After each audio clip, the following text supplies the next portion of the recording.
दोस्तों, आज की हमारी कहानी है गहने। माँ जी, अब ना तो उम्र ही रहे और ना ही शौक रहा। अब इन गहनों का मैं क्या करूँगी? इन्हें आप ही रख लीजिए, जिन्हें देना हो उन्हें दे देना। अब मुझे इनकी जरूरत नहीं है। वैसे भी इन गहनों में मेरी चरित्र पर दाग लगा दी थी। अब मुझे ऐसा दागदार चीज पसंद नहीं। सरला के मुंह में से ये बात सुनकर सासू माँ सत्य देवी हैरान रह गई। आखिर एक गलती की इन इतनी बड़ी सजा मिल गई, ये उन्होंने कभी सोचा नहीं था। आज तक सरला ने उन्हें माफ नहीं किया। सोच सोच कर अपने पल्लू से अपने आंसुओं को पोंछ रही थी। सरला तो ये कहकर अपने कमरे में तैयार होने चली आई। संती देवी ने आशा भरी नजरों से अपने बेटे मोहन की तरफ देखा। अपनी माँ की इस तरह कतर भाव से देखते देखकर मोहन से बर्दाश्त नहीं हुआ। वो भी सरला के पीछे पीछे कमरे में चला गया। वहाँ और भी महिलाएं मौजूद थी। मोहन को कमरे में आया देखकर सब लोग उस कमरे से बाहर निकल गए। अब कमरे से सिर्फ सरला और मोहन ही थे। मोहन ने सरला से कहा, आज इस खुशी के दिन इन पर सब बातों को क्या दुख था। माँ का दिल रखने के लिए गहने पहन लेती। आप तो जानते हैं ना कि मुझे गहने पहनने का कोई शौक नहीं है।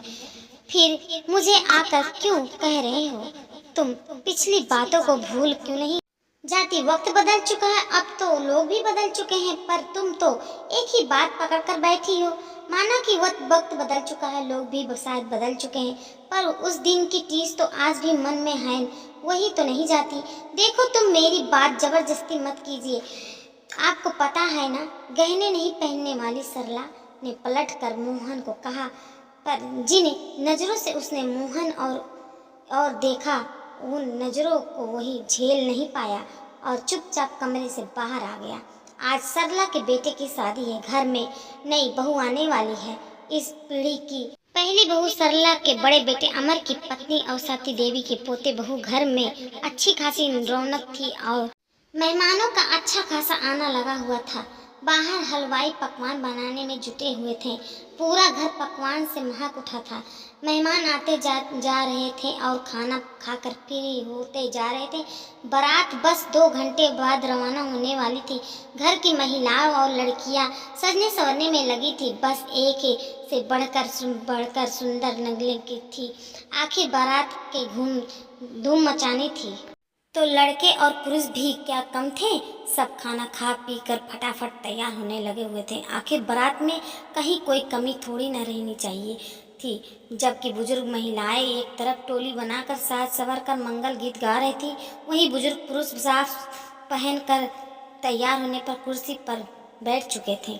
इधर सरला भी तैयार हो रही थी कि सती देवी सरला को अपने कमरे में बुलाए।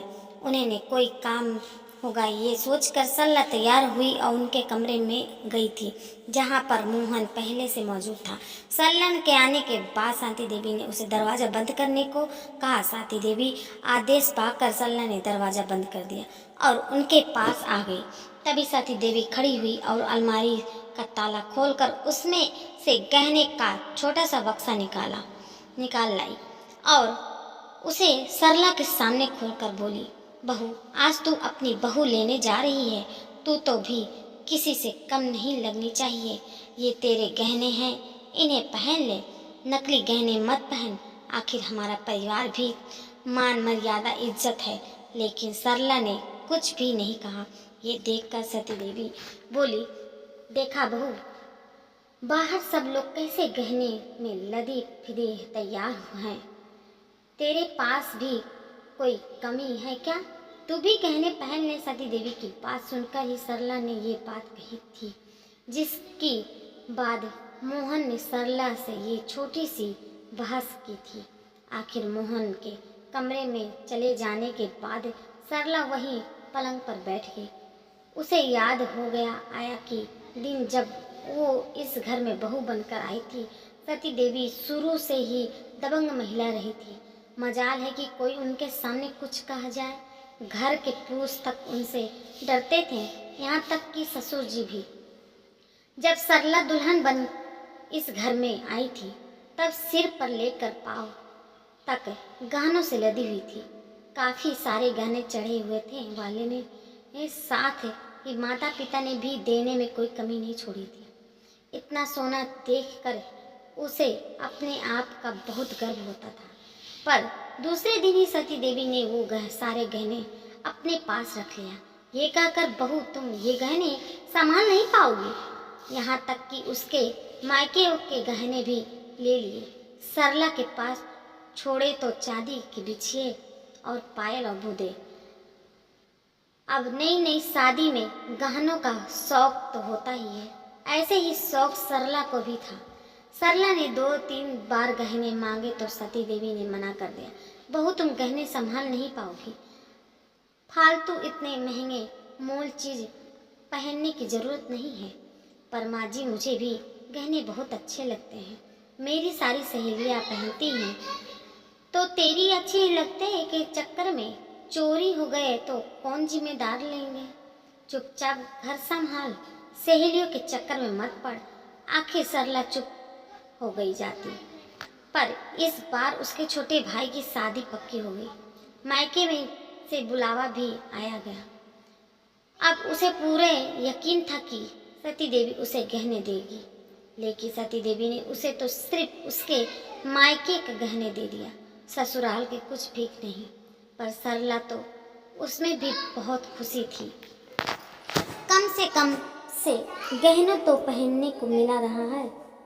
भाई की शादी में बड़ी खुशी खुशी वो गहने पहनकर गई थी। शादी वाले दिन सती देवी अपनी शादीशुदा बेटी जमुना और बेटा मोहन के साथ वहीं पहुंची।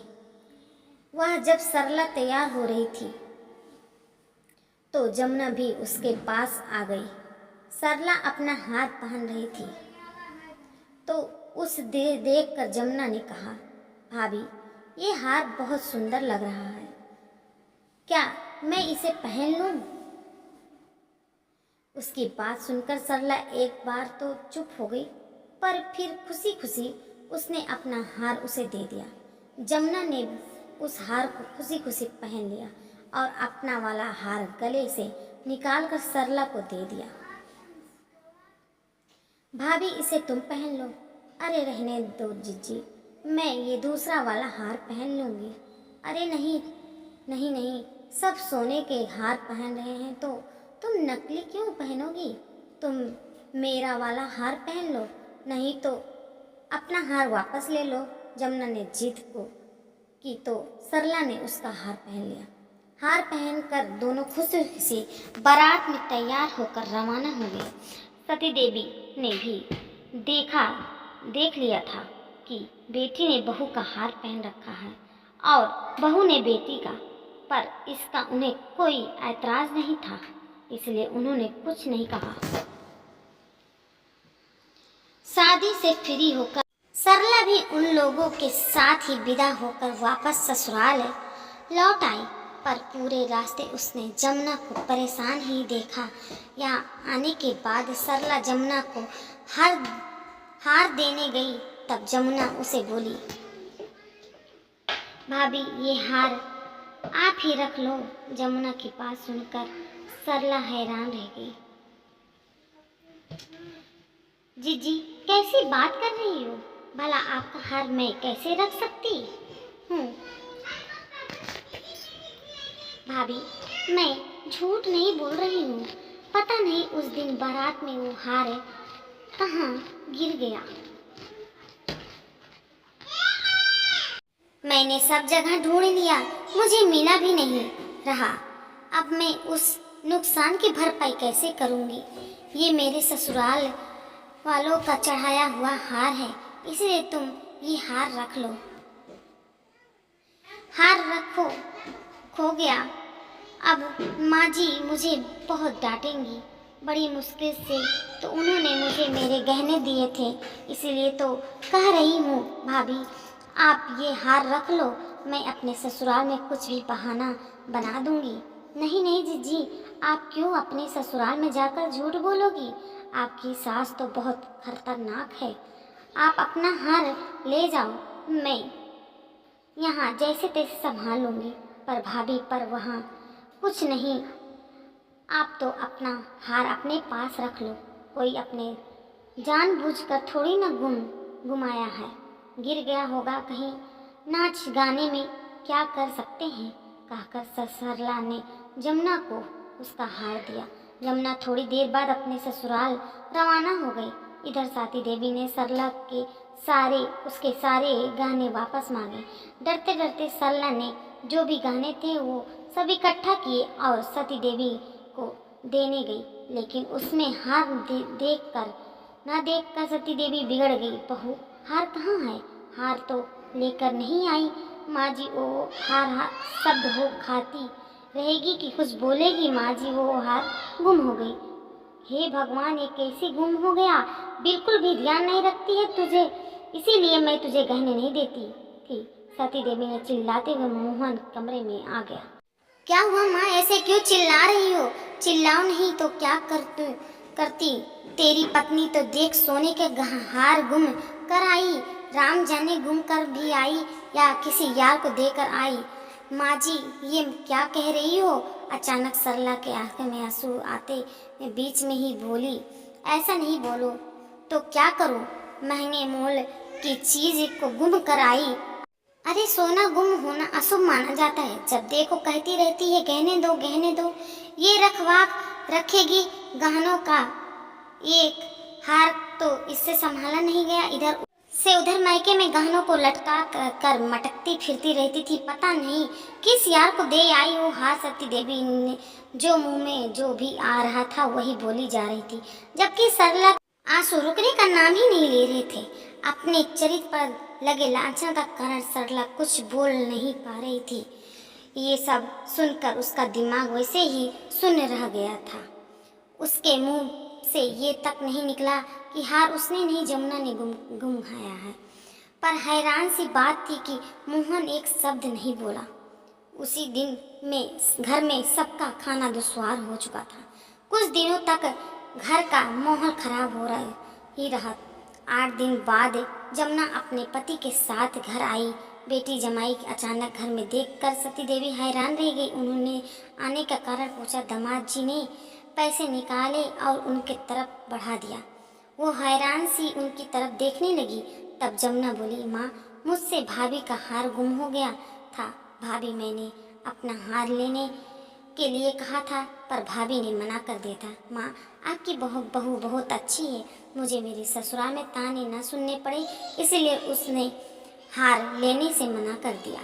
बड़ी मुश्किल से आपके दामाद जी को बताया, तब जाकर पैसों का बंदोबस्त करके लाया है। इन पैसों से आप भाभी के लिए हार खरीद लेना। जमुना के मुंह से ये सब सुनकर सती देवी कुछ बोल नहीं पाई।